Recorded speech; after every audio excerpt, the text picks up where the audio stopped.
Let's actually just start there, just as a warm-up. He's gonna kind of come in, we're gonna be here, instead of going for this Soto-gake and taking him down this way, we're gonna be right here. We're just gonna go down to Totoku Hyoshi and just take him down like that.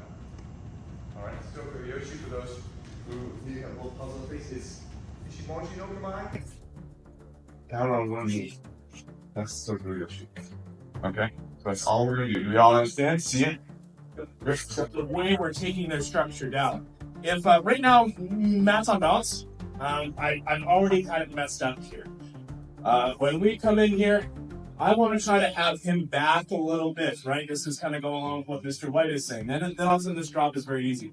I'm seeing some folks really trying to pull weight this way, but if I broke away from that, he didn't move. He's looking pretty good. He's pretty much got the steering wheel here. I'm in some trouble.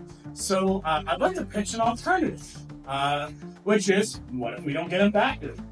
Let's rotate. Let's bring his weight forward, rotate, and still land Totoku Hyoshi, but do a forward roll. The ukemi on this is a forward roll. Okay? So imagine just here. From here, we're just going to hold on to this iron. It's going to come with us. We're going to rotate, we're going to drop, and they're coming right through on a foot. You can see that? No, okay. Okay. See your feel. See. All right, perfect. So we've moved off. Right now, I don't have his structure back. His structure's forward. We might assist him in that venture. This stays with us. Woo-hoo! Hold on, lady, go for a ride. Have fun. Where I don't really want to end up is already way too rotated. I need him here. I'm kind of here. I've kind of lost actually a lot of my rotation at this point. From here, if I drop straight, yeah, I'm kind of here.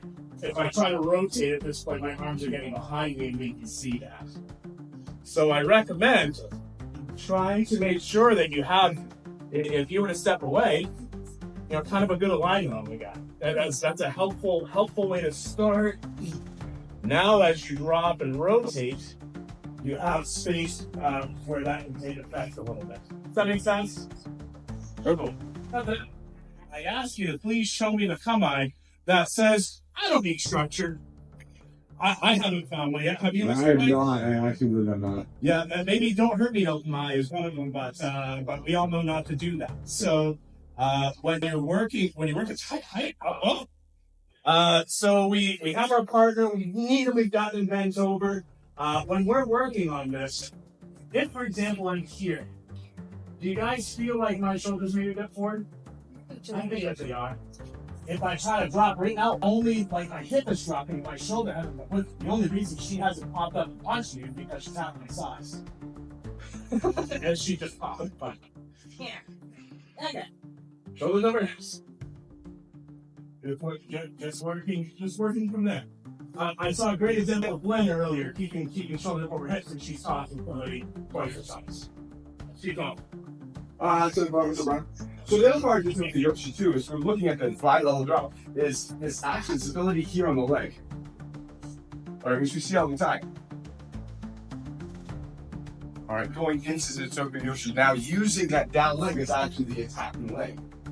So he's going to be coming in.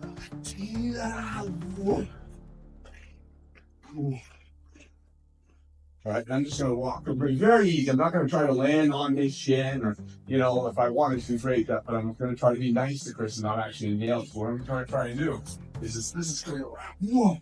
I'm getting myself in position here. I'm leaning forward, shifting my weight forward, and now from here, instead of dropping down directly on this knee, I'm letting this leg go forward. Now I can control this descent. Alright? This technique is done with this leg. Not this leg. Do we see that? Yeah. Okay. And I'll explain to you a little more. Just push up the camera, right? So we see this all the time. When you get into here, this leg's back, this leg's connecting. We're like, oh, just push. Don't have it. Do you see how far my knee got in relation to my foot? The angle that I made, which isn't enough? I'm gonna take a big step with this leg. You see, my angle's already more. This angle is more than it was before, right? Because this hip was holding me back.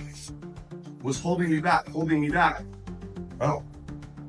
When this hip goes forward, this leg can release. All right? So please don't do the technique with this leg. Do it with this leg. Do you understand what I'm saying? Do we see the body dynamics that are in there, that play? All right? So you should be able to do this relatively easy without jeopardizing your partner.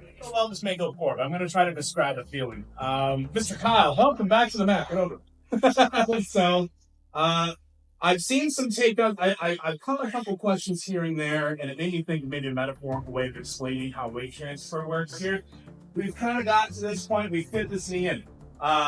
So who here has had a takedown where they've kind of leaned forward, the partner falls, and this works out, you're like, well, maybe they fell down, maybe they didn't, but it's kind of breaking away from you a little bit. Does that happen?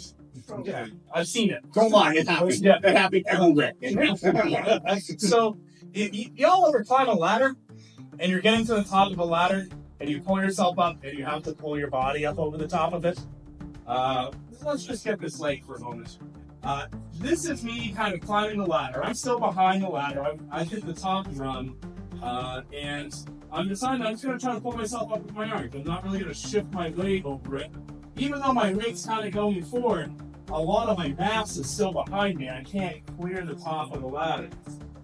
This is the top of the ladder right here, and I need my mass to cross over the top. That's where I'm trying to go. If you're struggling with this, make sure you have the ankle hooks. Make sure you're dropping here, but make sure that your mass comes through as well. If that mass isn't shifting forward, your mass isn't moving, and it's just you're leaning, that's not it. Get all the way up over the thing. Okay, punch. No hands. Okay, just get the angle in the position and walk through them. All right, you don't need it. I've seen people trying to gyrate again here with the upper. They're trying to get into here, get into here, into his. So you don't even need to think about that. Don't even need to think about it. Oh.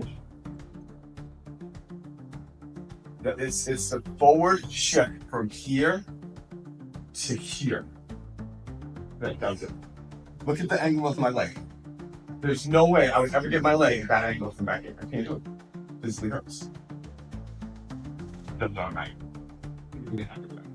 Okay, so let's get the hands out of there. All right, you guys are way overthinking this. You guys should stop thinking. Yeah, Jack comes in, and I'm here, and I'm straight onto her. All right, I'm gonna be on the inside of her heel this way, and I'm gonna be on the outside of her knee this way as I go forward to stick it back for extension. If I happen to be here, if I'm on the outside of the knee, chances are I'm just going to glide right off. I'm not going to have her. I'm not going to get the hyperextension I want. So if I realize I'm out here on perpendicular approach, I'm actually going to be above the knee on the inside. So not here, here. Now I can keep the hyperextension going. Okay? So you have to pay attention. I've seen a lot of people that get into this position and they're doing the front knee position and just going down here and they're sliding around the front of the shin. That's not the right position from this angle. This angle is going to be more into the leg, into the side of the knee, and then going from there.